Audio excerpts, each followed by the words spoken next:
इद्दत में निकाह केस का महफूज फैसला कुछ देर में सुनाया जाएगा। 14 घंटे समाअत के बाद बानी पीटीआई और बुशरा बीबी के इद्दत में निकाह के केस का फैसला महफूज किया गया।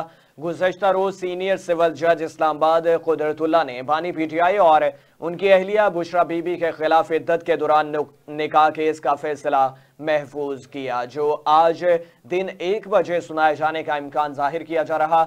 और गुज़श्ता रोज सीनियर सिविल जज कुदरतुल्ला ने दौरान इद्दत निकाह केस की समाअत अडियाला जेल में की। इस मौके पर इमरान खान और उनकी अहलिया बुशरा बीबी को पेश किया गया, जबकि शिकायत कुनिंदा के वकील राजा रिजवान अब्बासी और पब्लिक प्रोसिक्यूटर समीउल्लाह भी अदालत में पेश हुए। बानी पीटीआई के वकील सलमान अकरम राजा और बुशरा बीबी के वकील उस्मान रियाज गिल ने चारों गवाहों खबर मानिका, ओन चौधरी, मुफ्ती सईद और मुलाजिम लतीफ पर जरा मुकम्मल की।